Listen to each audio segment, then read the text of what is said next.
हम अब पढ़ने वाले हैं वैदिक सभ्यता यानी वैदिक सिविलाइजेशन। हमने सबसे पहले क्या पढ़ा? सिंधु सभ्यता यानी हड़प्पा सभ्यता पढ़ लिया। ठीक है, अब हड़प्पा सभ्यता का वैदिक सभ्यता हमें पढ़ना है। तो कहने का मतलब है कि हड़प्पा सभ्यता का अंत हुआ होगा। हमने पढ़ा भी कि हड़प्पा सभ्यता का अंत होने का कई कारण है और वो सभी अनुमान लगाया जाता है कि इसके कारण जो है हड़प्पा सभ्यता का अंत हुआ था। ठीक है, यानी किसी ने कहा कि बाढ़ की वजह से अंत हुआ, किसी ने कहा कि जो है आर्य आए तब अंत हो गया।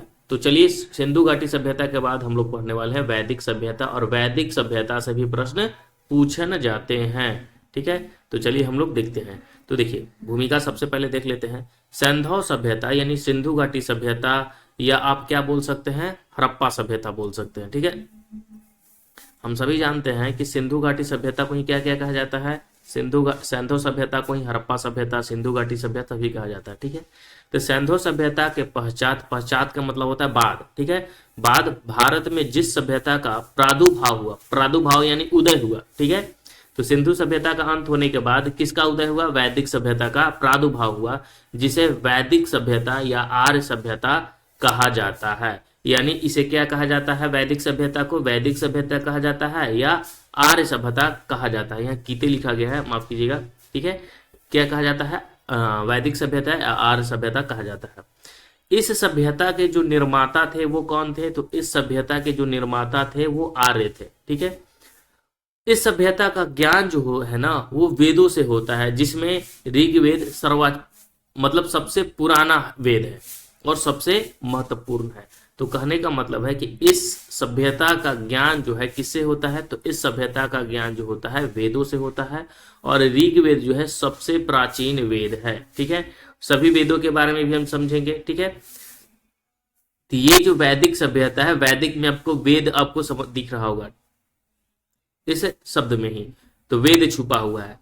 तो ये वेदों वाली सभ्यता है। ठीक है, अगर हम इसकी भाषा की बात करें तो इसकी भाषा जो थी वैदिक सभ्यता की संस्कृत थी।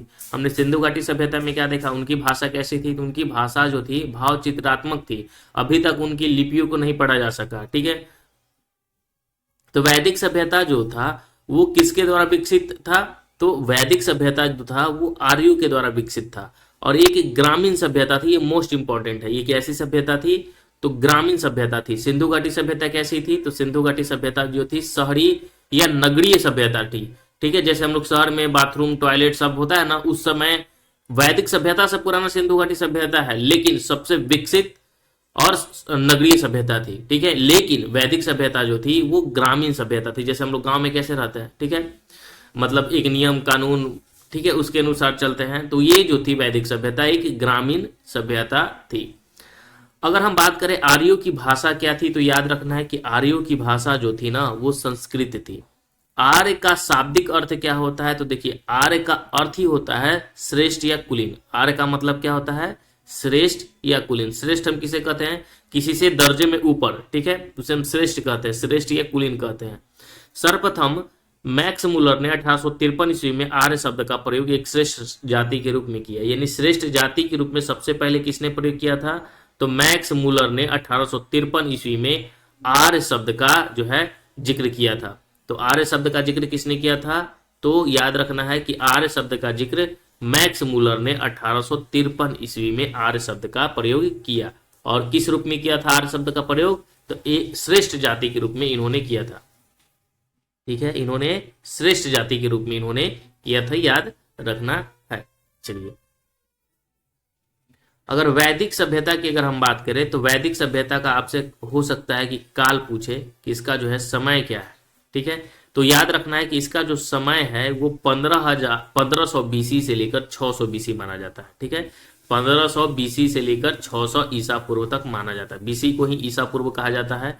ठीक है, तो 1500 बीसी से 600 बीसी माना जाता है वैदिक सभ्यता का काल। ठीक है, अब देखिए, वैदिक सभ्यता जो है दो भागों में बटा हुआ है। ठीक है, एक तो है ऋग्वैदिक सभ्यता, एक है ऋग्वैदिक सभ्यता और दूसरा है उत्तर वैदिक सभ्यता। तो ऋग्वैदिक सभ्यता जो है ना 1500 से 1000 ईसा पूर्व तक ऋग्वैदिक चला, और 1000 से 600 बीसी तक उत्तर वैदिक काल माना जाता है। तो ऋग्वैदिक और उत्तर वैदिक हमने समझा। ऋग्वैदिक 1500 से 1500 बीसी से 1000 बीसी, और उत्तर वैदिक काल 1000 बीसी से 600 बीसी। तो ये सभी पॉइंट जो है इंपॉर्टेंट है। अब जो हम लोग देख लेते हैं सबसे पहले वह हमारा ऋग्वैदिक काल, ठीक है, कि ऋग्वैदिक काल है क्या भाई, ठीक है। तो हमने अभी देखा कि ऋग्वैदिक काल का जो ऋग्वेद का काल है वो कितना है, 1500 ईसा पूर्व से 1000 ईसा पूर्व के बीच का है, ठीक है। तो इसे ऋग्वैदिक काल क्यों कहा जाता है, तो ऋग्वेद का इसमें जो है ना, ऋग्वेद आपको समझ में आ रहा होगा, ऋग्वेद, ठीक है, यहाँ पे आपको छुपा दिखेगा।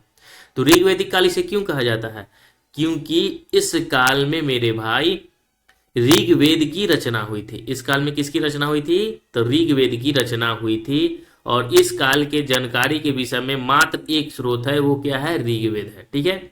तो ऋग्वेद की रचना होने के कारण इस काल को ऋग्वैदिक काल कहा जाता है, ठीक है। सिंधु घाटी के विपरीत कहने का मतलब है, सिंधु घाटी कैसी सभ्यता थी, नगरीय सभ्यता थी, लेकिन सिंधु घाटी के विपरीत ये जो सभ्यता थी ये ग्रामीण सभ्यता थी, ठीक है। आर्य का आरंभिक जीवन जो है उनका जो था ना, आरंभिक जीवन वो कैसे होता था, पशु चरण पर आधारित था, यानी पशु को चरा चरा कर इनका जो है जीवन चलता था। लेकिन वहीं हम सिंधु घाटी सभ्यता में देखेंगे तो खेती भी करते थे, व्यापार भी करते थे, उनके पास बहुत सारा कला भी था, ठीक है। तो वो लोग नगरीय सभ्यता वाली जीवन जी रहे थे। लेकिन आर्य सभ्यता जो थे वो पूर्ण रूप से ग्रामीण सभ्यता थी, ठीक है। ऋग्वेद की अनेक बातें जो है ना वो ईरान के मूल ग्रंथ जैन अवेस्ता से मिलती जुलती है। यानी अगर हम ऋग्वेद की बहुत सारी बातों की अगर हम देखें तो ईरान है, ठीक है, ईरान की अगर हम बात करें तो ईरान की एक ग्रंथ है जिसका नाम है जैन अवेस्ता, ठीक है।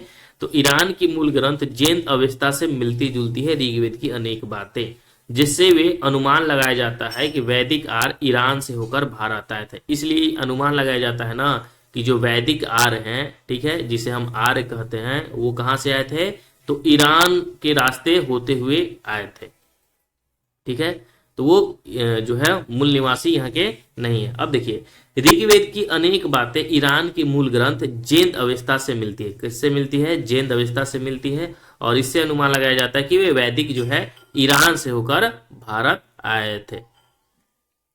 अब यहाँ पे देख लिया नोट में लिखा हुआ है कि यूनेस्को ने ऋग्वेद को विश्व मानव धरोहर के साहित्य में शामिल किया है। तो ये भी ध्यान रखना है कि यूनेस्को ने क्या किया है, ऋग्वेद को जो है मानव धरोहर, विश्व मानव धरोहर के रूप में जो है क्या किया है, तो शामिल किया है। अब हम देख लेते हैं कि आर्यों का मूल निवास स्थान कहाँ था। अलग अलग व्यक्ति का जो है अलग अलग मत है, ठीक है। तो देखिए अलग अलग व्यक्ति के क्या है, अलग अलग मत है। तो उन सारे व्यक्तियों का हम लोग मत देख लेते हैं कि किनका जो है क्या मत है। तो देखिए प्रो जो मैक्स मुलर थे, इनका जो कहना था ना कि आर्य जो आए थे वो मध्य एशिया से आए थे, ठीक है। मध्य एशिया कहाँ, तो बैक्टीरिया से आए थे। आर्य कहाँ से आए थे, बैक्टीरिया से आए थे। उसी प्रकार अगर बाल गंगाधर तिलक की अगर हम बात करें तो इन्होंने कहा था कि आर्य जो थे वो उत्तरी ध्रुव से आए थे। तो प्रो मैक्स मुलर कहाँ से कहे थे, मध्य एशिया से। इन्होंने कहा था कि ये लोग जो थे मध्य एशिया यानी बैक्टीरिया से आए थे आर्य, ठीक है। बाल गंगाधर तिलक जो कहे थे उन्होंने कहा कि उत्तरी ध्रुव से आए थे। फिर दयानंद सरस्वती जी ने कहा कि आर्य जो है तिब्बत से आए थे। कहाँ से आए थे, तिब्बत से आए थे। पेनका एक है, ठीक है, उन्होंने कहा कि ये जर्मनी से आए थे। पेनका जी ने कहा कि जर्मनी से आए थे। और गाइल्स ने कहा कि हंगरी से आए थे। और अविनाश चंद्र दास जी ने कहा कि सप्त सिंधु प्रदेश से आए थे। तो सबसे इंपॉर्टेंट क्या होता है, ये प्रो मैक्स मुलर का पूछा जाता है कि आर्य का जो निवास स्थान वो आए थे कहां से, मध्य एशिया से आकर पंजाब प्रांत में बसे थे, ठीक है। बाल गंगाधर तिलक का भी पूछा जाता है कि उत्तरी ध्रुव से आए थे। और दयानंद सरस्वती का भी पूछा जाता है कि तिब्बत से आए थे। तो दयानंद सरस्वती ने क्या बताया था कि आर्य तिब्बत से आए थे। बाल गंगाधर तिलक बताए थे कि उनका निवास स्थान उत्तरी ध्रुव था। और प्रो मैक्स मुलर का था कि मध्य एशिया से। तो ये तीनों याद रखना है, बाकी ज्यादा याद करने की आवश्यकता नहीं है। चलिए नेक्स्ट हमारा है कि समानतः यह माना जाता है कि आर्य जो है ना मध्य एशिया के निवासी थे। यानी समानतः क्या माना जाता है कि आर्य जो है कहाँ के निवासी थे, तो मध्य एशिया के निवासी थे। समानतः माना जाता है कि आर्य जो है वो मध्य एशिया के निवासी थे। चलिए अब हम देख लेते हैं भौगोलिक दशा के बारे में। एक ही करके हम देख लेते हैं भौगोलिक दशा के बारे में।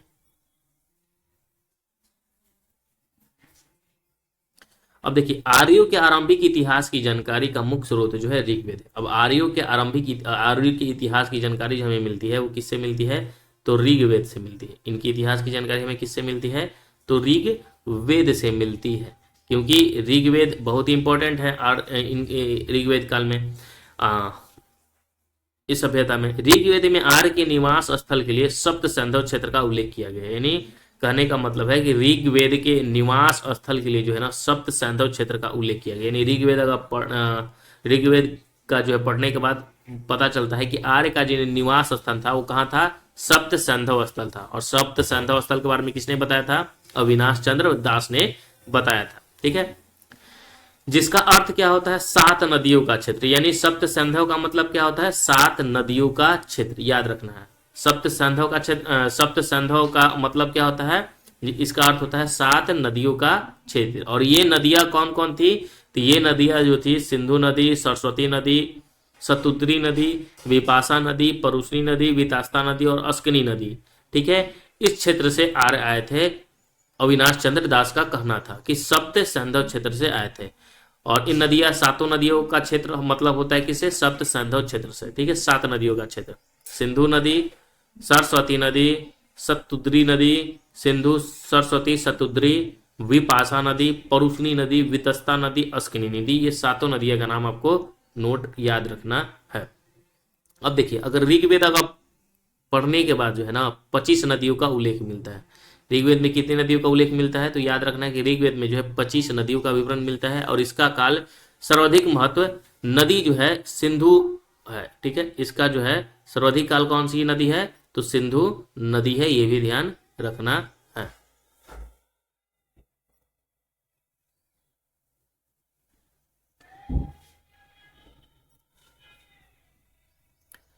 याद रखना है क्या है, सिंधु है। जबकि सबसे पवित्र नदी जो है सरस्वती को माना जाता है। ठीक है, ये भी इंपॉर्टेंट है कि सबसे पवित्र नदी किसे माना जाता है, तो सबसे पवित्र जो नदी मानी जाती है ना वो सिंधु को मानी जाती है। सबसे पवित्र नदी किसे मानी जाती है, तो सरस्वती को मानी जाती है। और ये भी एग्जाम में पूछता है। तो सबसे पहले ऋग्वेद में कुल कितने नदियों का उल्लेख है, इंपॉर्टेंट है। ठीक है, और जो ऋग्वेद में जो काली नदियां हैं उन सबके बारे में हम देखेंगे ही। तो सबसे पहले देख लेते हैं, ऋग्वेद में कुल 25 नदियों का उल्लेख है। ठीक है, याद रखना है कुल कितने नदी का उल्लेख है, तो कुल जो है मेरे भाई 25 नदी का उल्लेख है। ठीक है, और सबसे महत्वपूर्ण नदी कौन सी इसमें, तो इसमें सबसे महत्वपूर्ण नदी जो है वो कौन सी है, महत्वपूर्ण नदी है, महत्व वाली नदी है, वो है सिंधु नदी। ठीक है, सिंधु नदी, सिंधु नदी जो है सबसे महत्वपूर्ण वाली नदी है। ठीक है, और सबसे पवित्र नदी की अगर बात पूछे कि पवित्र, सबसे पवित्र नदी कौन है भाई, तो पवित्र नदी है वो है सरस्वती। ठीक है, तो सरस्वती नदी जो है सबसे पवित्र मानी गई है सिंधु घाटी, मतलब सॉरी वैदिक सभ्यता में। तो ऋग्वेद के अनुसार कुल 25 नदी हैं। ठीक है, इसमें से सबसे पवित्र नदी जो है सरस्वती को माना गया है। और सबसे ज्यादा जिक्र किया गया है किस नदी, यानी सबसे महत्वपूर्ण नदी जो माना गया है सिंधु नदी को माना गया है, जिसे देवीतमा, मातेतमा और नदीतमा भी कहा गया। यानी सरस्वती नदी को जो है ना क्या क्या कहा गया है, तो देवीतमा, मातेतमा और नदीतमा। तो सीधा एग्जाम में पूछता है कि देवीतमा नदी कौन है, मातेतमा नदी कौन है, नदीतमा नदी कौन है। तो ऋग्वेद के अनुसार सरस्वती नदी को जो है देवीतमा भी कहा गया है, मातेतमा भी कहा गया और नदीतमा भी कहा गया है। ठीक है, यानी नदी की माँ, मातेतमा और देवीतमा। ठीक है, सरस्वती को सबसे पवित्र नदी माना गया है। ऋग्वेद में गंगा नदी का एक बार उल्लेख है। ये भी एग्जाम में पूछता है कि ऋग्वेद में जो है गंगा नदी का उल्लेख जो है कितनी बार है, तो ये एक बार है। ठीक है, और यमुना नदी का भी उल्लेख पूछता है कि ऋग्वेद में जो है यमुना नदी का उल्लेख कितनी बार है, तो 3 बार किया गया है। तो गंगा नदी का उल्लेख जो है कितनी बार किया गया है, तो गंगा नदी का उल्लेख जो है मात्र 1 बार किया गया है। और यमुना नदी का उल्लेख जो है, यमुना, गंगा यमुना सरस्वती आप फिल्म भी देखे होंगे। ठीक है, तो यमुना नदी का उल्लेख जो है 3 बार किया गया है। और सरस्वती नदी जो है सबसे पवित्र नदी है, ये ध्यान रखना है। और सिंधु नदी जो था वो सबसे महत्वपूर्ण नदी थी। तो आई होप कि आपके सारे डाउट क्लियर हो चुके होंगे।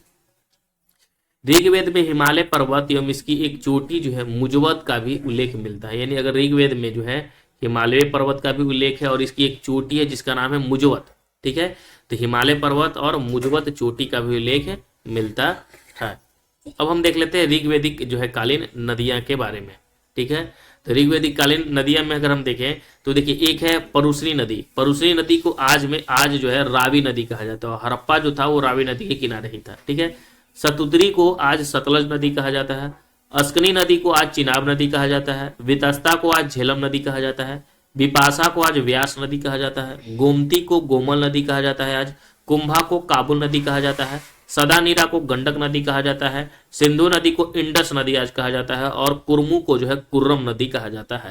तो ये सभी नदियां जो है आपको इंपॉर्टेंट है, प्राचीन नाम और आधुनिक नाम। परुष्णी को रावी, सतुद्री को सतलज, परुष्णी रावी नदी, सतुद्री सतलज नदी, अस्कनी चिनाब नदी, वितस्ता झेलम नदी, बिपाशा व्यास नदी, गोमती गोमल नदी, कुंभा काबुल हो गई, सदानीरा गंडक हो गई, सिंधु इंडस हो गई और कुर्मो कुर्रम हो गई। चलिए, वैदिक काल के विषय में जानकारी का सबसे महत्वपूर्ण जो स्रोत है ना वो है वैदिक साहित्य। वैदिक काल के विषय में सबसे महत्वपूर्ण स्रोत कौन सा है? वैदिक साहित्य है। और वैदिक साहित्य की रचना जो होती है वो 1500 से 600 बीसी के बीच हुआ। वैदिक साहित्य के अंतर्गत जो है क्या क्या आते हैं, तो ये भी याद रखना है कि वैदिक साहित्य के अंतर्गत ही वेद, ब्राह्मण ग्रंथ, अरण्यक और उपनिषद, ये सभी जो है वैदिक साहित्य के अंतर्गत आते हैं। वेद, ब्राह्मण ग्रंथ, अरण्यक और उपनिषद। वैदिक साहित्य में सबसे महत्वपूर्ण जो है वो क्या है? वेद है। वैदिक साहित्य में सबसे महत्वपूर्ण जो है वो वेद है। और वेद का शाब्दिक अर्थ क्या होता है? पवित्र ज्ञान या जानना। तो ये लाइन जो है हमारा इंपॉर्टेंट हो जाता है कि वेद का जो है मतलब क्या होता है। तो याद रखना है कि वेद का जो शाब्दिक अर्थ होता है वो क्या होता है? ज्ञान, पवित्र ज्ञान या जानना। वेद का मतलब क्या होता है? ज्ञान या जानना होता है। अब देखिए, वेद की रचना ईश्वर से किया है, ईश्वर ने किया है, इसलिए वेद को जो है अपौरुषेय कहा गया है। यानी माना जाता है कि वेद की रचना जो है किसने किया है? ईश्वर ने किया है। तो ईश्वर की रचना ईश्वर ने किया है, इसलिए इसे क्या कहा जाता है? अपौरुषेय कहा जाता है। तो सबसे सीधा सवाल कि अपौरुषेय किस लिए कहा जाता है? अपौरुषेय यानी पुरुष ने इसकी रचना नहीं की है, भगवान ने इसकी रचना की है, इसलिए इसे अपौरुषेय कहा जाता है। वेद की रचना संस्कृत भाषा में हुई है। हम सभी जानते हैं कि वेद की जो रचना हुई है वो किस भाषा में है? तो संस्कृत भाषा में हुई है। और वेद का संकलन गुप्त काल में वेद व्यास ने किया था। और वेद का संकलन किसने किया था? तो वेद का जो संकलन किया था वेद व्यास ने किया था। ठीक है, तो वेद व्यास वेद का संकलन किया था। और वेद व्यास किस काल से संबंधित है? तो गुप्त काल से संबंधित है। अब चलिए, इंपॉर्टेंट ये हो जाता है कि वेद जो है हमारे कितने हैं। ठीक है, तो देखिए वेद की संख्या जो है 4 है। वेद की संख्या कितनी है? 4 है। कौन कौन वेद है? तो ऋग्वेद है, यजुर्वेद है, सामवेद है और अथर्ववेद। ये बार बार एग्जाम में पूछा जाता है कि वेदों की संख्या कितनी है। तो वेदों की संख्या जो है ना वो 4 है। कौन कौन है? ऋग्वेद है, यजुर्वेद है, सामवेद है और अथर्ववेद है। ऋग्वेद, यजुर्वेद, सामवेद और अथर्ववेद। और एक करके हम सभी जानेंगे ऋग्वेद किससे संबंधित है, यजुर्वेद किससे संबंधित है, सामवेद किससे संबंधित है और अथर्ववेद में संबंधित किस चीज से है। तो चलिए, सबसे पहले हम देख लेते हैं ऋग्वेद के बारे में। ठीक है, ऋग्वेद के बारे में हम सबसे पहले देख लेते हैं ऋग्वेद के बारे में। तो देखिए, यह सभी वेदों में सबसे प्राचीन है। सबसे पहले अगर हम ऋग्वेद की बात करें तो सबसे प्राचीन वेद कौन सा है पूछेगा। 4 वेद में सबसे पुराना वेद जो है ऋग्वेद है। और इसमें जो है ना 10 मंडल हैं। ठीक है, 1028 सूक्त हैं और 10,580 ऋचाएं हैं। तो ये भी ध्यान रखना है, इसमें कितने मंडल हैं? 10 मंडल, 1028 सूक्त और 10,580 ऋचाएं हैं। और वेद के पढ़ने वाले ऋषि को क्या कहा जाता था? होत्री कहा जाता था। तो ऋग्वेद के बारे में ध्यान रखना है ये सभी बातें कि ऋग्वेद सबसे प्राचीन वेद है और इसमें 10 मंडल हैं। कितने मंडल हैं? 10 मंडल हैं। ठीक है, 1028 सूक्त है और 10,580 ऋचाएं हैं। जैसे कहने का मतलब एक किताब में जो है कितने पेज होते हैं। ठीक है, पेज में टॉपिक से लेकर सब लिखा हुआ रहता है ना, तो वही सब है। ठीक है, 10 मंडल हैं, 10 मंडल में 1028 सूक्त हैं और 1028 सूक्तों की अगर हम बात करें तो उसमें जो है 10,580 ऋचाएं लिखी गई है। ठीक है, तो कहने का मतलब है कि ऋग्वेद एक बुक हो गया। ठीक है, तो उसमें 10 चैप्टर है। ठीक है, 10 चैप्टर में जो है 1028 जो है इंपॉर्टेंट टॉपिक पढ़ना है। ठीक है, और 1028 इंपॉर्टेंट टॉपिक में अगर बात करें तो छोटे छोटे मिलाकर 10,580 ऋचाएं हैं। चलिए,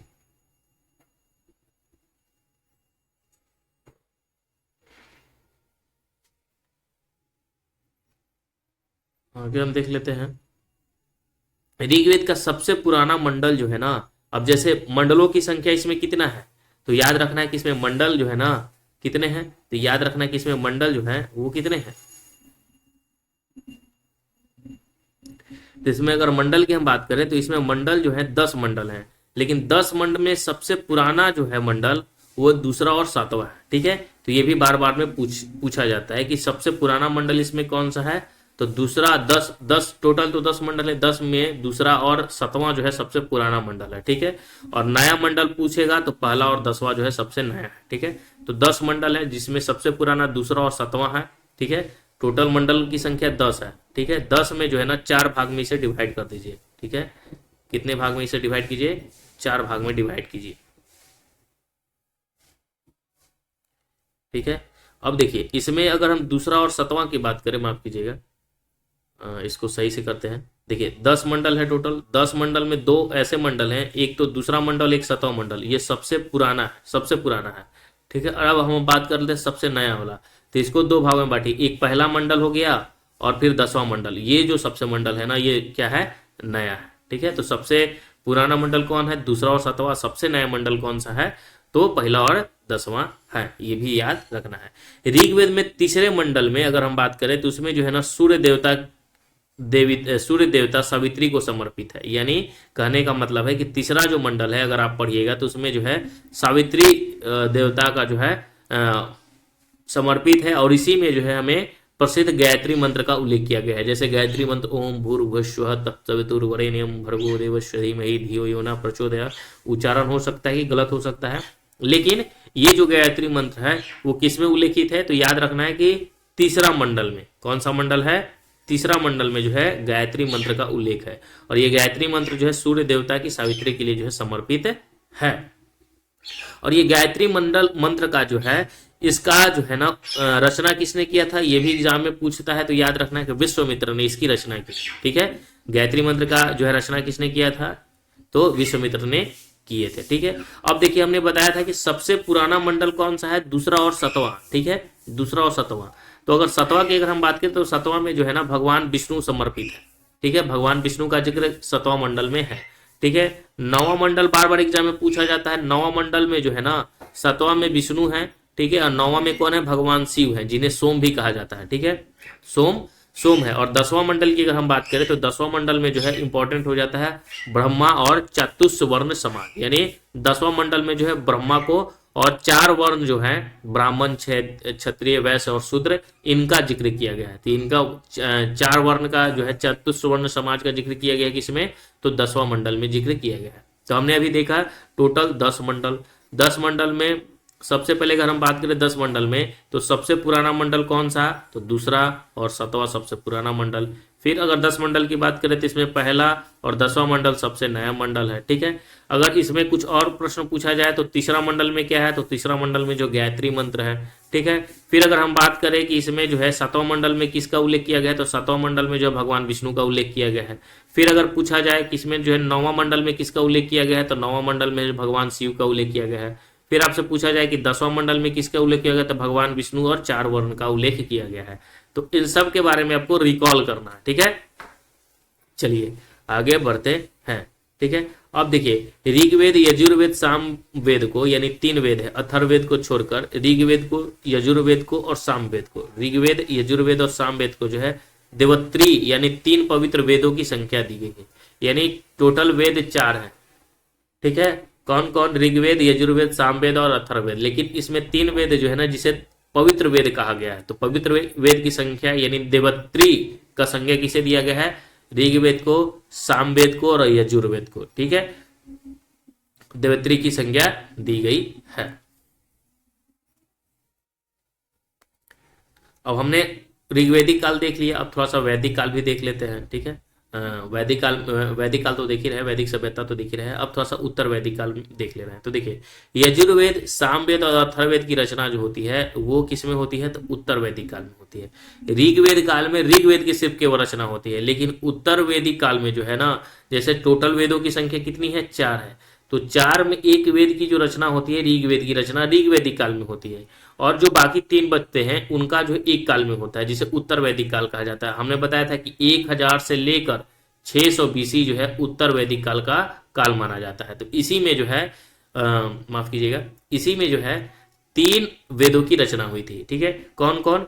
यजुर्वेद, सामवेद और अथर्ववेद की रचना उत्तर वैदिक काल में ही हुई थी। तो चलिए इसके बारे में भी हम देख लेते हैं। सबसे पहले यजुर्वेद के बारे में।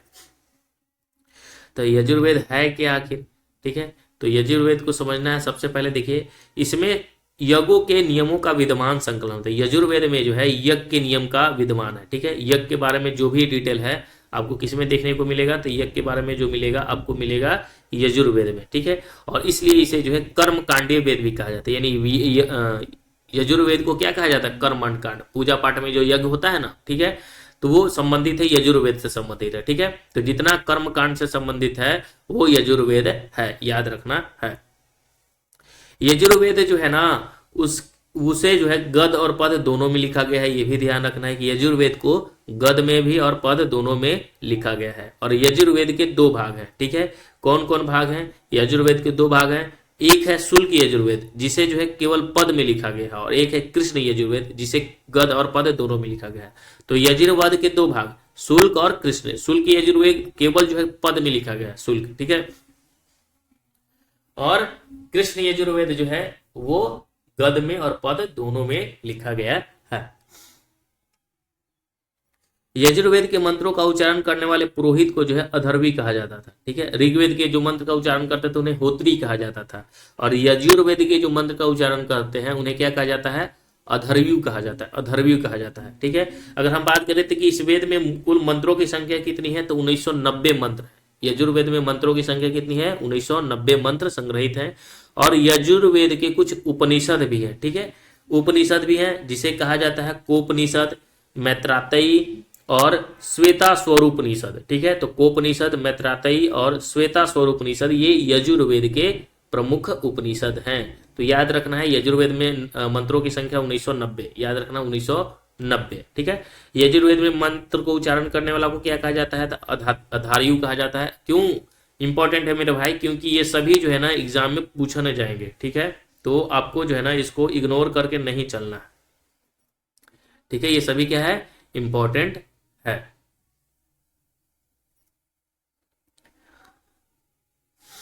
अब हम देख लेते हैं सामवेद के बारे में। ठीक है, सामवेद का भी हम देख लेते हैं। सामवेद का जिक्र किया गया है, तो सामवेद क्या है भाई?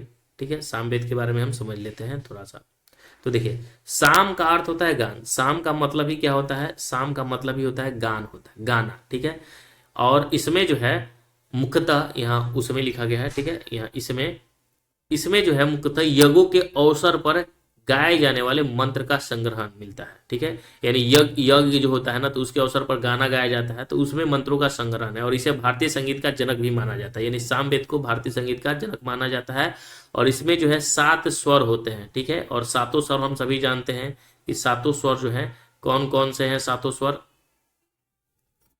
ठीक है, तो याद रखना है कि सा रे ग म प ध नि, सा रे ग म प ध नि, साना। ठीक है, सा रे ग म प ध नि, सा रे ग म प ध नि, सा रे ग म प ध नि, ये 7 स्वर है। ठीक है, और इसकी उत्पत्ति किसमें हुई है? तो सामवेद में ही हुई है।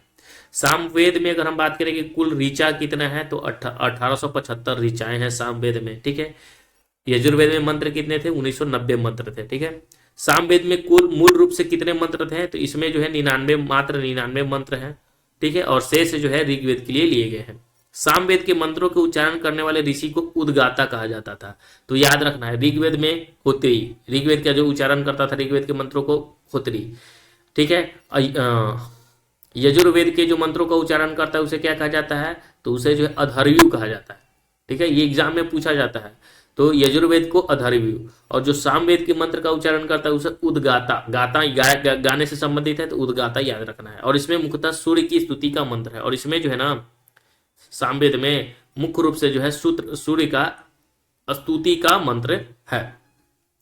सामवेद के प्रमुख उपनिषद कौन है? तो छंदोगय और जैमिनीय है। ठीक है, इसके 2 उपनिषद भी हैं। ठीक है, और ये दोनों उपनिषद बहुत इंपॉर्टेंट है, याद रखना है कि इसके 2 उपनिषद कौन कौन है? तो छंदोगय तथा जैमिनीय जो है इसके 2 उपनिषद हैं। और यजुर्वेद के उपनिषद की एक हम बात करें तो कोपनिषद, मैत्रेयी और श्वेता स्वरूप, ये सभी जो है ये किसके है, तो ये जो है याद रखना है कि ये जो है यजुर्वेद के उपनिषद है। चलिए अब हम जो हमारा लास्ट है वो हम देख लेते हैं अथर्ववेद के बारे में। ठीक है, अथर्ववेद भी क्या है, इंपॉर्टेंट है। तो चलिए अथर्ववेद के बारे में हम लोग देख लेते हैं।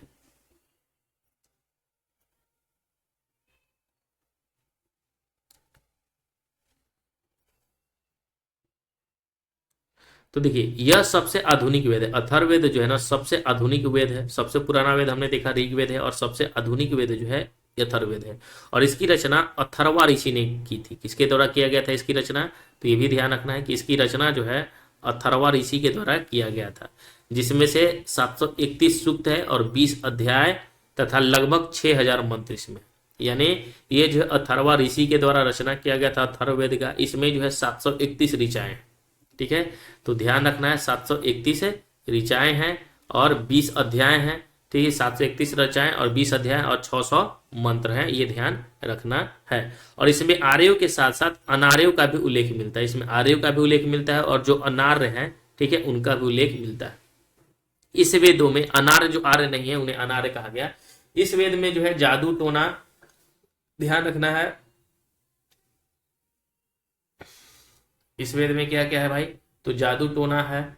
ठीक है, जादू टोना के साथ साथ रोग निवारण, मंत्र तंत्र, औषधि प्रयोग इत्यादि का विवरण मिलता है। इस वेद में जादू टोना, रोग निवारण, तंत्र मंत्र और औषधि प्रयोग इत्यादि का विवरण मिलता है अथर्ववेद में।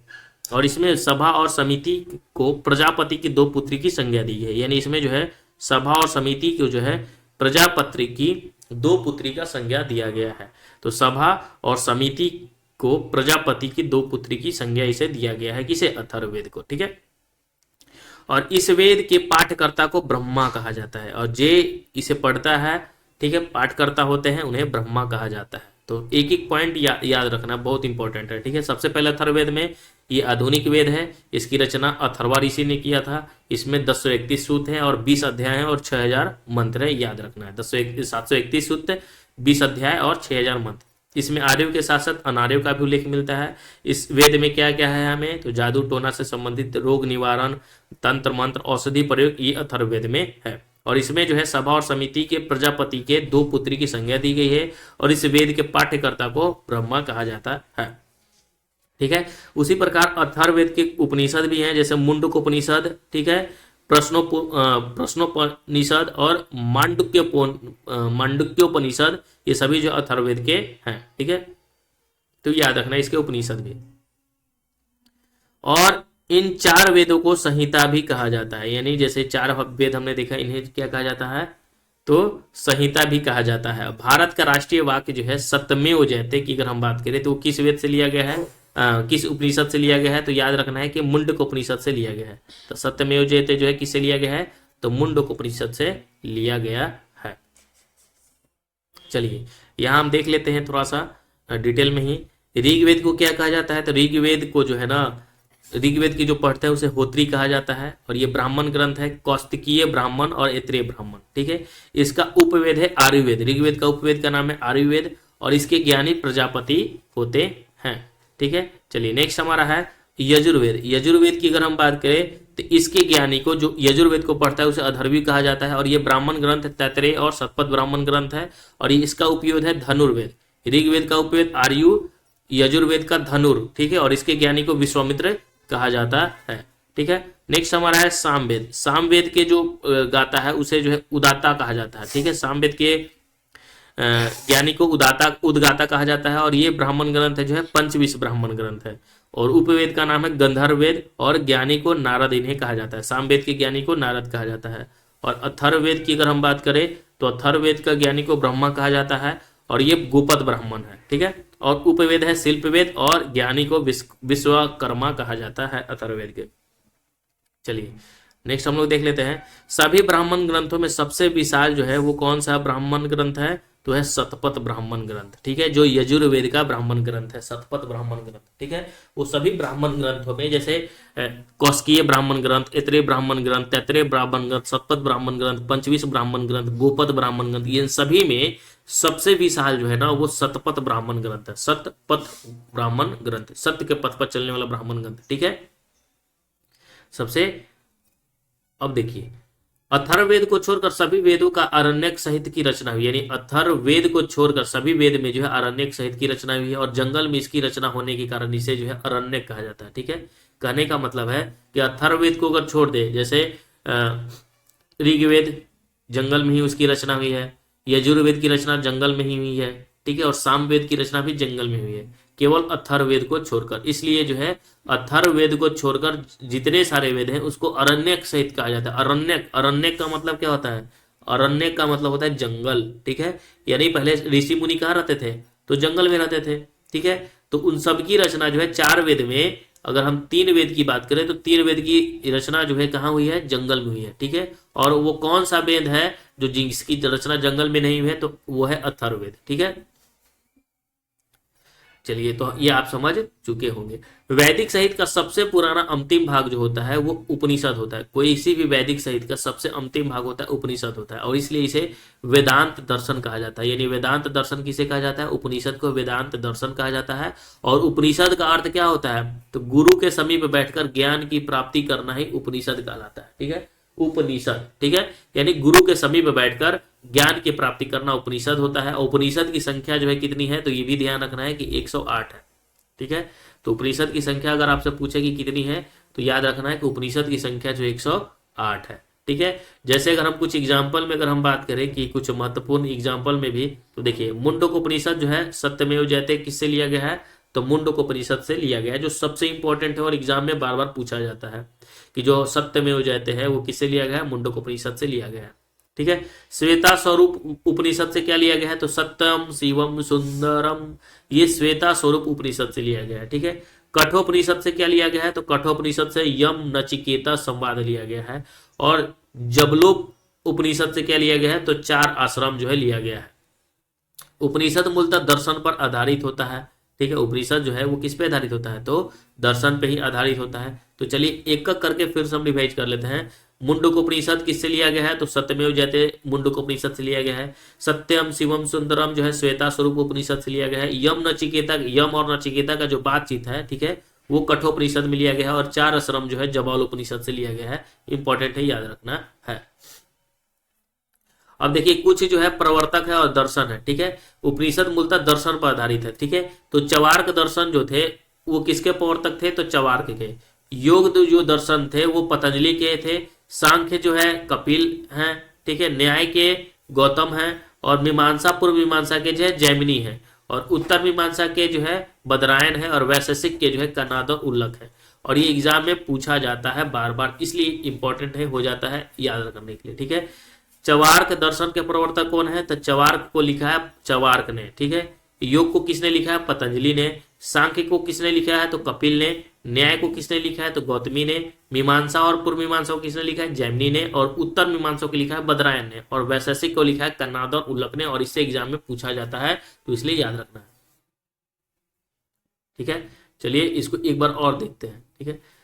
चवार्क याद रखना है, चवार्क, ठीक है। चवार्क के चवार्क है।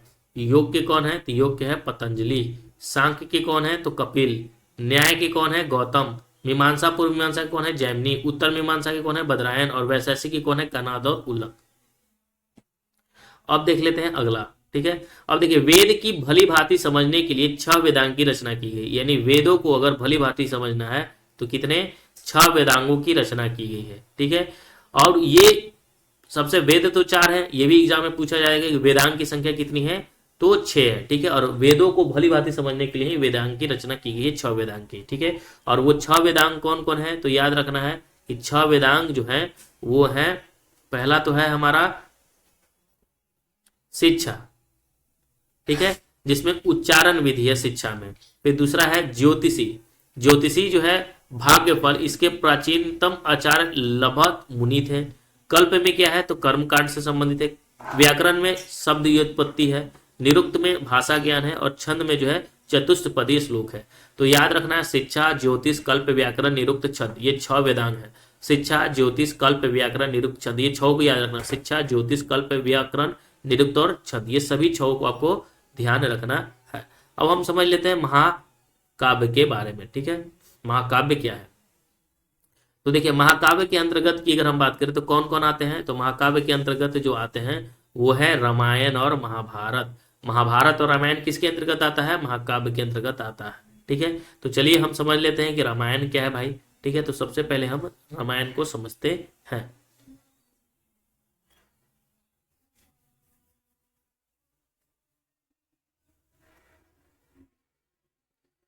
तो देखिए, रामायण को समझने के लिए इसे आदि काव्य की संज्ञा दी जाती है और इसकी रचना जो है वाल्मीकि ने की थी। तो सबसे पहले याद रखना है कि रामायण को क्या कहा जाता है, तो रामायण को जो है आदि काव्य कहा जाता है। रामायण को क्या कहा जाता है? रामायण और महाभारत हमें समझना है। तो रामायण को क्या कहा जाता है? तो रामायण को जो है आदि काव्य कहा जाता है, ये ध्यान रखना है।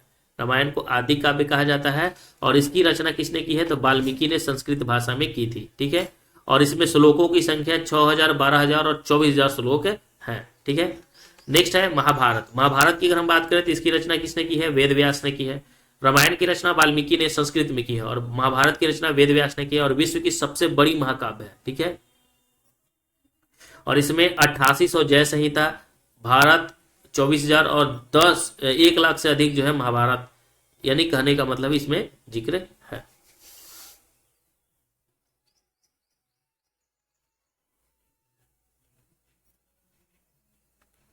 अब हम समझ लेते हैं सामाजिक स्थिति। वैदिक जो सभ्यता थी उसमें ऋग्वेदिक का लिंग था जो, तो उसकी सामाजिक स्थिति कैसी थी वो हम समझते हैं। तो देखिए, ऋग्वेदिक समाज जो था ना वो पितृसत्तात्मक था। ठीक है, जैसे अगर हमने बात किया था सिंधु घाटी सभ्यता, वो मातृसत्तात्मक था, लेकिन वैदिक सभ्यता जो था पितृसत्तात्मक था। ठीक है, समाज की सबसे छोटी इकाई एवं आधारभूत इकाई परिवार या कुल था, यानी समाज की सबसे छोटा इकाई कुल या कुल कहा जाता था परिवार को। और जिसके जो पिता होते, मुखिया होते थे, वो कौन होते थे? पिता होते थे, और जिसे कुलप कहा जाता था। तो सीधा प्रश्न बनता है, कुलप किसे कहा जाता है? तो घर के जो मुखिया पिता को ही कुलप कहा जाता था। नेक्स्ट हमारा है कि ऋग्वेद काल में संयुक्त परिवार की प्रथा प्रचलित था। दादा, नानी, नाती, पोता, चाचा आदि के लिए एक ही शब्द था, वो था नृपतु। ठीक है, यानी कहने का मतलब है कि एक जो नृपतु का मतलब क्या होता है? तो दादा, नानी, नाती, पोता, चाचा, चाची, इस सब के लिए एक शब्द था जिसे था नप्त्री कहा जाता था। ऋग्वेद काल में वर्ण व्यवस्था चिन्हित दिखाई मिलती है, वर्ण व्यवस्था मिलता है। ऋग्वेद के 10वें मंडल में हमने बताया था कि जो है वर्णित जो है पुरुष सूक्त में 4 वर्णों का उत्पत्ति का मिलता है और इसके अनुसार जो पुरुषों के मुख से कौन पैदा हुए? तो ब्राह्मण माना जाता है। भुजाओं से क्षत्रिय और जांघों से वैश्य और तथा पैरों से जो है शूद्र की उत्पत्ति हुई है। इस काल में स्त्रियों की स्थिति सम्मानजनक थी। इस काल में जो स्त्री की स्थिति थी ना वो सम्मानजनक थी। महिला अपने पति के साथ यज्ञ कार्य भी भाग लेते थे, यानी मतलब कहने का मतलब ऋग्वेदिक काल में महिलाएं जो है अपनी पति के साथ क्या थे? तो यज्ञ कार्य में भी भाग ले सकते थे, यानी महिला की स्थिति अच्छी थी। इस काल में बाल विवाह था। ठीक है, सती प्रथा और पदा प्रथा का प्रचलन नहीं था, यानी ऋग्वेदिक काल की अगर हम बात करें तो उसमें उस समय जो था ना बाल विवाह नहीं था, सती प्रथा नहीं था, दास प्रथा नहीं थी, ये सभी जो कुप्रथाएं हैं वो नहीं थी। ठीक है, ये सब बाद में ऐड हुआ। इस काल में आजीवन अविवाहित रहने वाली महिला को जो है अमाजू कहा जाता था, यानी जो महिला जो है शादी नहीं करती थी उन्हें क्या कहा जाता था? तो अमाजू कहा जाता था। ठीक है, इस काल में नियोग प्रथा का प्रचलन था। नियोग मतलब नियोग आप रह सकते हैं, तो इसमें नियोग प्रथा का जो है प्रचलन था। इस काल में जो है दास प्रथा का प्रचलन था, यानी दास बनाने की भी प्रथा प्रचलन था। आर्य लोग ऊनी वस्त्र पहना करते थे, ये लोग जो है ऊनी वस्त्र पहना करते थे और साथ ही शाकाहारी और मांसाहारी दोनों प्रकार के भोजन भी करते थे, यानी शाकाहारी मांसाहारी दोनों प्रकार के भोजन करते थे। सिंधु घाटी सभ्यता में शाकाहारी मांसाहारी करते थे। इस काल में 2 प्रकार के विवाह का प्रचलन था, एक तो था अनुलोम विवाह और दूसरा था प्रतिलोम विवाह। अब ये समझना है कि अनुलोम विवाह और प्रतिलोम क्या है। तो उच्च वर्ग का पुरुष निम्न वर्ग की स्त्री से करा जाता था तो उसे अनुलोम कहा जाता था, और प्रतिलोम में उच्च वर्ग की स्त्री जो है निम्न वर्ग की पुरुष के साथ करता था तो है प्रतिलोम विवाह है। अब हम देख लेते हैं वैदिक सभ्यता की जो है स्थिति। ठीक है, तो हमने जो है वैदिक सभ्यता हम लोग देख ही रहे हैं, तो इसकी थोड़ा सा स्थिति पे हम भी एक नजर डाल लेते हैं, राजनीतिक स्थिति पर। ठीक है, तो देखिए ऋग्वेदिक समाज जो है ना, माफ कीजिएगा, ऋग्वेदिक समाज कबीलाई व्यवस्था पर आधारित है। कैसी व्यवस्था पर आधारित था? तो कबीलाई व्यवस्था पर आधारित था और कबीले का एक राजा होता था जिसे गोप कहा जाता था। तो गोप किसे कहा जाता था? कबीले के राजा को गोप कहा जाता था। आर्यों का जो है पंचजन भी कहा जाता था। आर्यों को जो है आर्य तो कहा जाता था, पंचजन भी कहा जाता था क्योंकि इनमें 5 कबीले थे। ठीक है, इनमें कितने कबीले थे? 5 कबीले होते थे। और इन कबीले का नाम भी याद रखना है कि अनु, द्रुहु, पुरु, तुर्वस और यदु। अनु, द्रुहु, पुरु, तुर्वस और यदु, ये सभी जो थे क्या थे? कबीले थे, कुल थे। आर्यों की प्रशासनिक इकाई 5 वर्गों में विभक्त था। ठीक है, तो याद रखना है कि आर्यों की जो प्रशासनिक इकाई थी वो 5 वर्गों में थी। वो कौन कौन था? तो कुल, ग्राम, विष और जैन और राष्ट्र। कुल, ग्राम, विष, जन और राष्ट्र थे। ठीक है, 5 वर्ग में कुल, ग्राम, विष, जन और राष्ट्र थे। ठीक है, 5 कबीले का नाम भी याद रखना है, अनु, द्रुहु, पुरु, तुर्वस और यदु। ठीक है, और आर्यों को जो है पंचजन भी कहा जाता था। अब देखिए, इस काल में जो है अनेक जनतांत्रिक संस्थाओं का विकास हुआ, जिनमें सभा, समिति, विदत प्रमुख था। ठीक है, बहुत सारे जो है जनतांत्रिक संस्थाओं का भी विकास हुआ, जिसमें था सभा, समिति और विदत प्रमुख था। और इसमें सबसे बड़ी प्रशासनिक संगठन को जो है जन कहा जाता था। ऋग्वैदिक काल की सबसे प्राचीन जनतांत्रिक संगठन जो था वो विदत था। ठीक है, वो जिसे आमजन का संगठन इसे कहा जाता था, विदत को।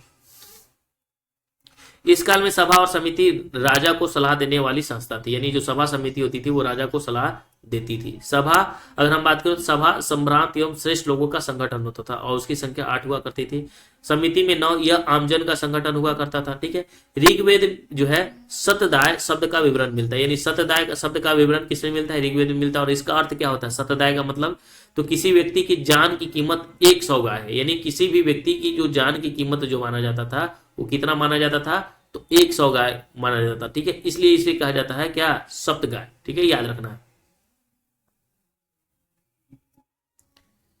ठीक है, तो सप्त गाय याद रखना। सप्तदाय, सप्तदाय यानी 100 गाय के बराबर जो है किसी व्यक्ति की कीमत होती थी ऋग्वेद में। ठीक है, ब्राह्मण, क्षत्रिय और वैश्य और द्विज कहा गया है। ब्राह्मण, क्षत्रिय और वैश्य को क्या कहा जाता है? तो द्विज कहा गया है। तो याद रखना है कि द्विज जो है किसे कहा गया है?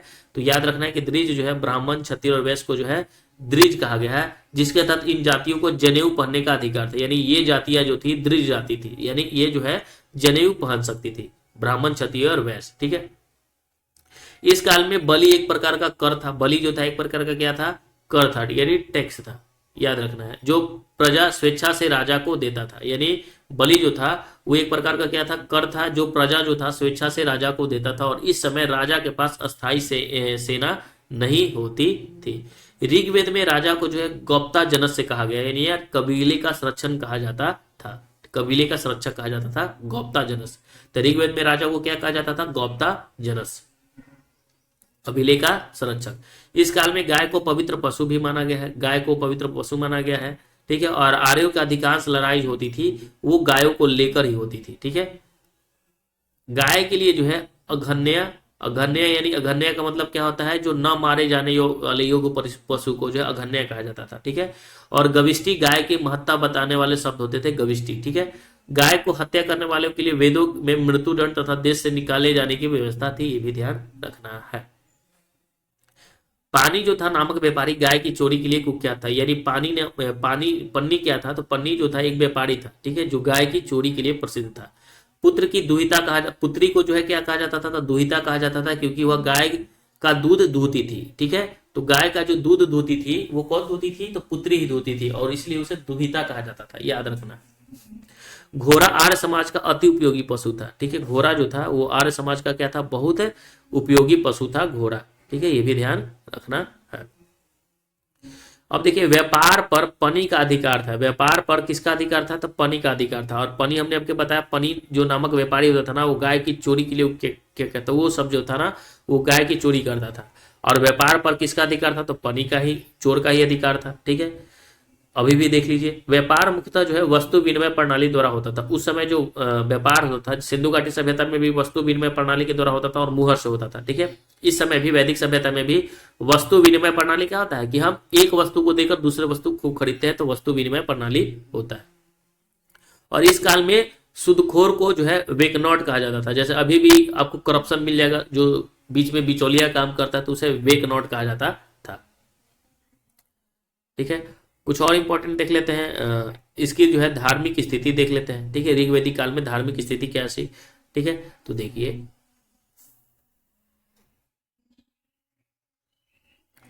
इस काल के लोग जो है बहुदेववाद का समर्थन करते थे, बहुदेववाद का यानी बहुत सारे देव का जो है समर्थन करते थे। इस काल के सबसे लोकप्रिय देवता थे कौन? तो इंद्र जो थे इस काल के सबसे लोकप्रिय देवता थे। और ऋग्वेद के 250 सूक्त इंद्र को समर्पित है, यानी ऋग्वेद में जो है 250 सूक्त जो है किसको समर्पित है? तो इंद्र को ही समर्पित है। और ऋग्वेद में इंद्र को जो है पुरंदर कहा गया है, ये याद रखना है। पुरंदर किसे कहा जाता है? तो इंद्र को कहा गया है। और इंद्र को जो है आर्यों का युद्ध देवता, वर्षा, आंधी और तूफान का देवता माना गया है। ठीक है, जैसे इन्हें अस्तेष्ठा, सोमपाल और माधवा भी कहा गया है इंद्र को। दूसरा महत्वपूर्ण देवता कौन थे आर्यों के? तो अग्नि थे। ऋग्वेद में 200 से अग्नि को समर्पित है, ये भी ध्यान रखना है। और अग्नि के लिए जो है भौनक्ष, जातिवेदस, 7 जिह्वा आदि शब्दों का उल्लेख मिलता है, प्रयोग किया गया है। ऋग्वेद की पहली स्तुति अग्नि को प्रार्थना से ही होती थी, यानी पहली अगर स्तुति करनी है तो किसकी प्रार्थना करनी है? तो आपको अग्नि को ही करनी है। तीसरे महत्वपूर्ण देवता के रूप में थे वरुण। पहले थे कौन?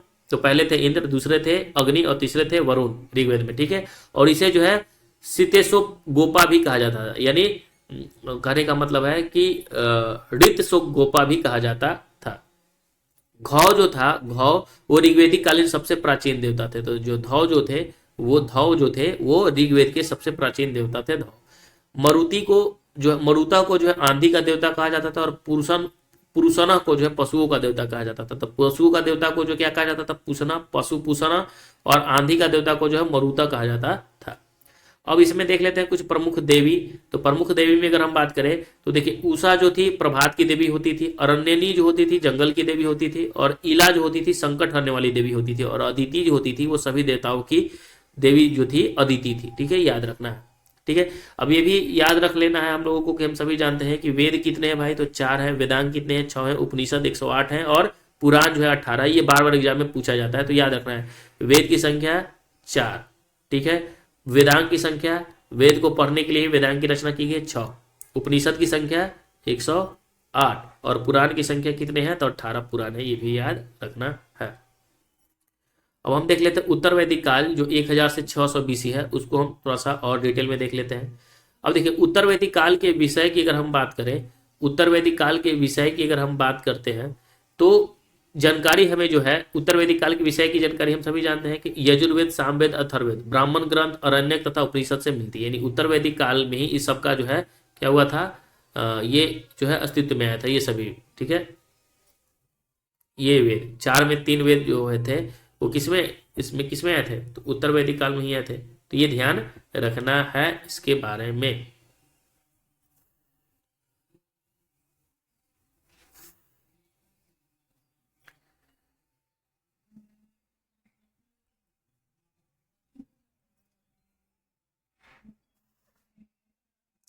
तो यजुर्वेद हो गया, सामवेद हो गया, अथर्ववेद हो गया, ब्राह्मण ग्रंथ हो गया, अरण्यक हो गया, उपनिषद हो गया, इससे मिलती है जानकारी। किससे?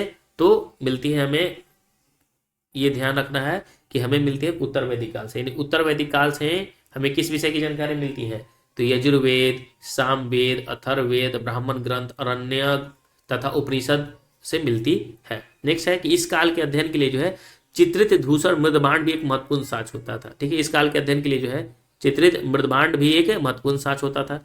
इस काल में लोहा का साक्ष्य मिलना शुरू हो गया था, यानी लोहा का जो है साक्ष्य मिलना शुरू हो गया था, जिस कारण इस काल को जो है लौह प्रौद्योगिकी युग भी कहा जाता था। ठीक है, इस काल में वर्ण का निर्धारण कर्म नहीं बल्कि जन्म के आधार पर होता था। इसमें जो है ना इस काल में वर्ण का जो अब निर्धारण कर्म नहीं होता था बल्कि जन्म के आधार पर होता था उत्तर वैदिक काल में। ठीक है, अगर हम ऋग्वैदिक काल में बात करें तो वो कर्म था, जन्म नहीं था। लेकिन ये इसमें विपरीत हो जाता है। ठीक है, इसमें लोग जो है ना खुरपात करते हैं। ठीक है, और ये अभी भी भुगते आ रहा है देश समाज। अब देखिए इस समय समाज में 4 वर्ण होते थे, ब्राह्मण, क्षत्रिय, वैश्य और शूद्र। ठीक है, कहने का मतलब है कि ऋग्वैदिक काल की अगर हम बात करें तो उसमें अगर कोई व्यक्ति जो है ना क्षत्रिय अगर जन्म होता है, ठीक है, तो वो जन्म से मतलब नहीं है, उसका कर्म क्या है। कोई व्यक्ति भले ही वो किसी में जन्म लिया हो, लेकिन अगर उसका कर्म बदल जाता है वो ब्राह्मण बन सकता है, क्षत्रिय बन सकता है, कुछ भी बन सकता है। लेकिन जब से ही उत्तर वैदिक काल होता है तो जन्म के अनुसार हो जाता है। अब क्षत्रिय क्षत्रिय होने लगा, ब्राह्मण ब्राह्मण होने लगा, वैश्य वैश्य होने लगा, शूद्र शूद्र होने लगा, और अभी भी चलते आ रहा है। इस समय समाज में 4 वर्ण थे, ब्राह्मण, क्षत्रिय, वैश्य और शूद्र थे। ठीक है, ब्राह्मण, क्षत्रिय तथा वैश्य ये तीनों द्विज कहे जाते थे। ठीक है। और द्विज के बारे में हमने बताया था, जिसके तहत इन्हें जो है उपनयन संस्कार का अधिकार था। द्विज यानी जो वो पहना जाता है ना, ठीक है। तो देखिए उपनयन संस्कार का अधिकार था, परंतु शूद्रों को यह अधिकार नहीं था, ठीक है। इस काल में स्त्रियों की दशा जो थी गिरावट आई थी। ऋग्वेदिक काल अच्छा थी, ठीक है, वो लोग जो है यज्ञ करते थे पुरुषों के साथ बैठकर, लेकिन इसमें जो है उत्तरवैदिक काल में गिरावट आ गई। ऐत्रेय ब्राह्मण की पुत्री को जो है कृपन कहा गया है, यानी ऐत्रेय ब्राह्मण के पुत्री को क्या कहा गया है, कृपन कहा गया है। उत्तरवैदिक काल में गोत्र संस्था का उदय हुआ, और गोत्र का अर्थ होता है वह स्थान जहां समूचे कुल के गोधन को एक साथ रखा जाता था, ठीक है, उसे गोत्र कहा जाता था। परंतु बाद में इस शब्द का अर्थ है कि मूल पुरुष का वंशज से होने लगा है, ठीक है। अब हम देख लेते हैं, इस काल में आर्यों को जो है चावल, नमक, मछली, हाथी तथा बाघ का ज्ञान हो गया था। यानी इसी काल में चावल, उत्तरवैदिक काल में चावल का ज्ञान हो गया था, नमक, मछली और हाथी और बाघ का ज्ञान हो गया था, ठीक है। अब देखिए इस काल में अगर हम बात करें तो 16 संस्कार हुए।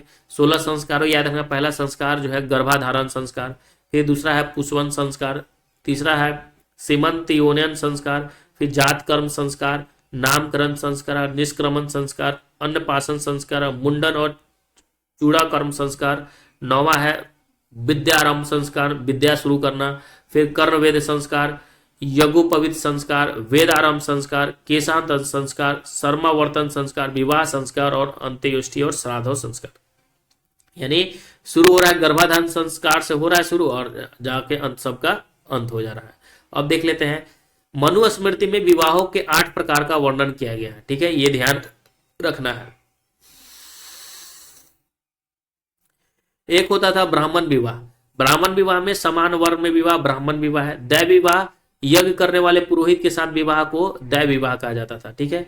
आर्य विवाह, कन्या के पिता को वर एक जोड़ी बैल प्रदान करता था, उसे आर्य विवाह कहा जाता था, ठीक है। और प्रजापत्य विवाह, वह स्वयं कन्या के पिता को कन्या मांगकर विवाह करता था, उसे प्रजापत्य विवाह। असुर विवाह, कन्या के पिता द्वारा धन के बदले में कन्या का विक्रय होता था। तो अभी जितना विवाह होता है वो सभी असुर विवाह होता है, ठीक है, जैसे राजा और दशरथ और कैकेयी।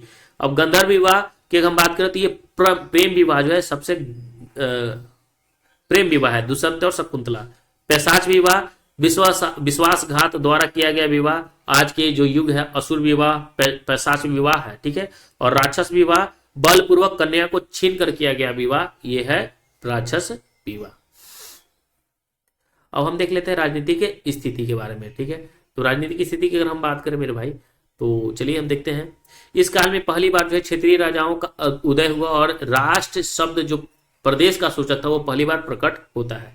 राजा की दैवीय उत्पत्ति का सिद्धांत जो है सर्वप्रथम ऐत्रेय ब्राह्मण से, यानी दैवीय उत्पत्ति का जो है ऐत्रेय ब्राह्मण ग्रंथ से मिलता है। राजा को राज अभिषेक जो है राजस्य यज्ञ के द्वारा संपन्न किया जाता था। यजुर्वेद में राज्य के उच्च पदाधिकारियों को रत्नी कहा जाता था, यानी जो ऊंचे पद पर होती थी उसे रत्नी कहा गया था, जिसकी संख्या राजा सहित जो है 12 होते थे। और इसी काल में बलि का एक नियमित कर हो गया था, ठीक है। अब हम देख लेते हैं आर्थिक स्थिति। आर्थिक स्थिति की अगर हम बात कर लेते हैं तो इस काल में पशुपालन की जगह कृषि प्रथम पेशा बन गया था। यानी पशुपालन की जगह, पहले पशुपालन था ऋग्वेदिक काल में, लेकिन ये इसमें पशुपालन की जगह कृषि बन गया था। अतरंजी खेरा में सर्वप्रथम कृषि से संबंधित लौह उपकरण मिले, यानी सबसे पहले लौह उपकरण कहां से मिले हैं, तो अतरंजी खेला से मिले हैं। इस काल के लोग 4 प्रकार के बर्तन से प्रचलित थे मृत भांड से। एक तो काले व लाल रंग के मिश्रित मृत भांड, फिर काले रंग का मृत भांड, फिर चित्रित धूसर मृत भांड और लाल मृत भांड से प्रचलित थे। इस काल में जो है श्रेष्ठता यानी श्रेणी का प्रधान व्यापारी होता था, जिसे श्रेष्ठित कहा जाता था।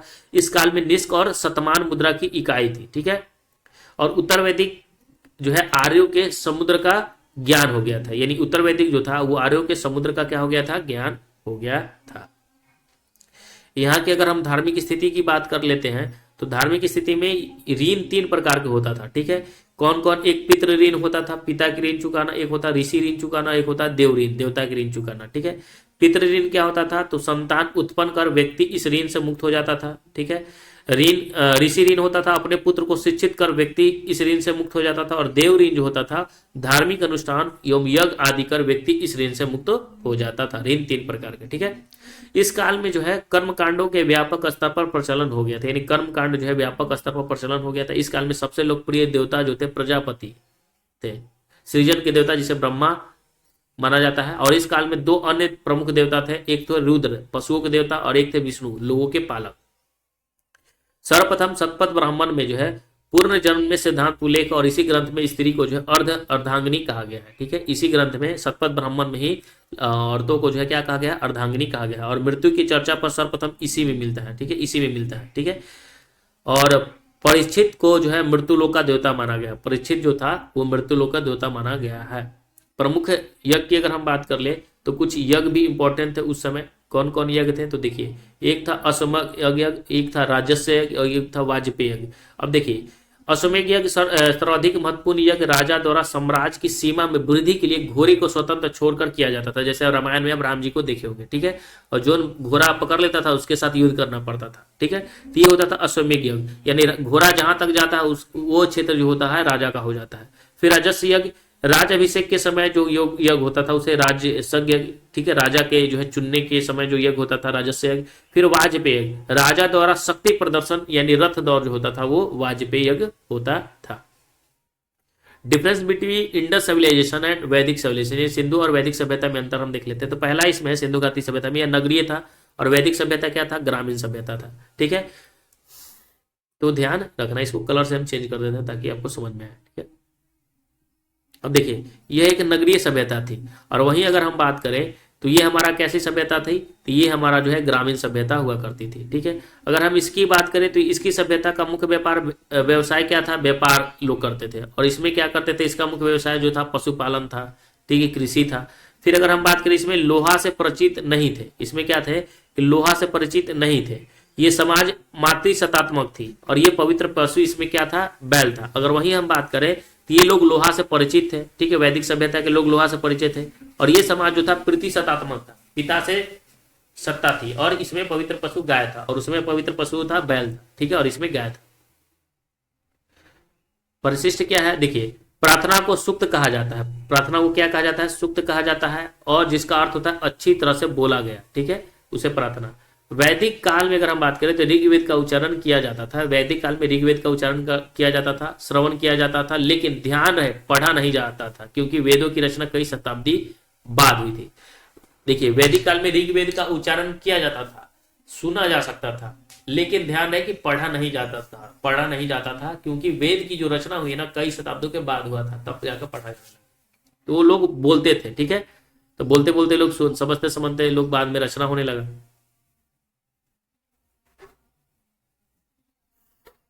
अभी भी में कुछ प्रश्न जो है इंपॉर्टेंट है, हम देख लेते हैं। ठीक है, तो पहला हमारा है कि दस्यु क्या होता था, तो वे लोग थे जो यज्ञ नहीं करते थे तथा दूसरी भाषा बोलते थे, उसे दस्यु कहा जाता था। दास युद्ध में बंदी बनाए गए पुरुष व स्त्री होते थे, यानी जो दास युद्ध होता था उसमें बंदी बनाए गए पुरुष भी होते थे और स्त्री भी होते थे। ऋग्वेद की रचना जो है सप्त सैंधव क्षेत्र में, यानी यजुर्वेद, सामवेद, अथर्ववेद की रचना गंगा यमुना के क्षेत्र में। यानी कहने का मतलब है कि जो ऋग्वेद की रचना हुई है नदियों के क्षेत्र में हुई है, सातों नदियों के क्षेत्र में। लेकिन यजुर्वेद, सामवेद, अथर्ववेद की रचना हुई है गंगा यमुना के क्षेत्र में हुई है, यानी गंगा यमुना नदी के क्षेत्र के पास हुई है। ठीक है, जनपद का क्या होता है, जन के बसने की जगह को जनपद कहा जाता है। ऋग्वेद आर्यों का धर्म जो होता है प्राकृतिक पूजा और यज्ञ था। ठीक है, अगर हम बात करें शतपथ ब्राह्मण से संबंधित राजा जो था वो विदेह माधव से संबंधित ऋषि गौतम रहुगन थे। आर्यों के जो है आर्कटिक होम सिद्धांत तिलक द्वारा दिया गया है। ठीक है, ये भी ध्यान रखना है। सभी स्मृति जो है ग्रंथों में सबसे प्राचीन जो थी कौन थी, मनुस्मृति है, जो समाज व्यवस्था से संबंधित था और इसे भीमराव अम्बेडकर ने जला दिया था। तीनों पगों में जो है तीनों लोग को माप लेने के कारण विष्णु को जो है उपकर्म कहा गया था। ठीक है, ऋग्वैदिक काल में जो है संबंधित मृदभांड को गौरवर्णी और मृदभांड कहा गया, यानी गोरुवर्णी और मृदभांड कहा गया है। उत्तर वैदिक काल से संबंधित जो है चित्रित धूसर मृदभांड। मैत्रायणी संहिता में नारी को जो है सूरा और पासा के साथ साथ 3 प्रमुख बुराइयों में शामिल भी किया गया है। ठीक है, सबसे प्राचीन तम पुराण जो है मत्स्य पुराण है, ये भी याद रखना। सबसे पुराना पुराण कौन है, मत्स्य पुराण है। वैदिक युग में जौ को जो है यव कहा जाता था और चावल को व्रीहि कहा जाता था, यानी चावल को व्रीहि और जौ को यव कहा जाता था, याद रखना है। प्रथम विधि निर्माता कौन थे, मनु थे। ठीक है, विधि यानी विधि निर्माता कहने का मतलब कानून। ठीक है, धर्म के अनुसार। पहले मनुस्मृति से चलता था, फिर भीमराव अम्बेडकर ने आए, फिर उसके बाद ये सब होने लगा, सब देश स्वतंत्र हुआ तो ये सब कहानी खत्म हो गया। कृष्ण भक्ति का प्रथम और प्रधान ग्रंथ जो है श्रीमद् भागवत गीता है। ठीक है। वैदिक गणित का महत्वपूर्ण जो है अंग शुल्ब सूत्र है, जो ज्यामिति से संबंधित पुस्तक है। उत्तर वैदिक काल में वेद विरोधी और ब्राह्मण विरोधी धार्मिक अध्यापकों को जो है श्रमण कहा जाता था, ठीक है। जो वेद के विरोध शिक्षक होते थे, जो ब्राह्मण के विरोध जो अध्यापक होते थे, उसे श्रमण कहा जाता था। असमो मा सदगमय जो है किससे लिया गया है, तो ऋग्वेद से लिया गया है। दशराज युद्ध जो है परुष्णी नदी के तट पर लड़ा गया था। धर्मशास्त्र में भू राजस्व का दर जो है 1/6 था। 800 बीसी से 600 बीसी को जो है ब्राह्मण युग कहा गया है। नेक्स्ट हमारा है कि अछूत की अवधारणा स्पष्ट रूप से जो है धर्मशास्त्र के काल में हुई है।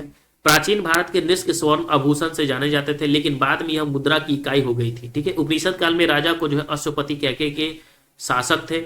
एशियाई माइनर स्थित बोगज कोई का महत्वपूर्ण इसलिए है क्योंकि वह जो अभिलेख प्राप्त हुआ उनमें से 7 वैदिक देवताओं इंद्र, वरुण, मित्र और नरसत्य का उल्लेख मिलता है। कर्म के सिद्धांत को मीमांसा से संबंधित है। वैदिक युग में प्रचलित लोकप्रिय शासन प्रणाली कौन था, तो ये गणतंत्र प्रणाली ही था, ठीक है। चरक कुषाण शासक कनिष्क का राजवैद्य जो था वो चिकित्सा शास्त्र पर चरक संहिता नामक रचना किया था, ठीक है, याद रखना है। चरक नहीं, चिकित्सा शास्त्र पर चरक संहिता लिखी थी। आर्यों के मुख्य पेय पदार्थ क्या था, तो सोम रस हुआ करता था। सर्ग, प्रतिसर्ग, वंश, मुंतर और वंशानुचरित पुराणों के संकेतक हैं। बोगज कोई अभिलेख जो है ईरान से भारत में आर्यों के आने की जो है सूचना देता है। तो हमने संपूर्ण जो है वैदिक सभ्यता देखा, सिंधु घाटी सभ्यता देखा। हम लोग जो है ऐसे ही रोजाना इंपॉर्टेंट क्लास के साथ आएंगे। तो जय हिंद, जय भारत। अभी हमारा प्राचीन इतिहास चल रहा है। तो चलिए, अगर वीडियो पसंद आ रहा है तो लाइक कीजिएगा और चैनल को सब्सक्राइब कर दीजिएगा। जय हिंद, जय श्री राम, राधे राधे।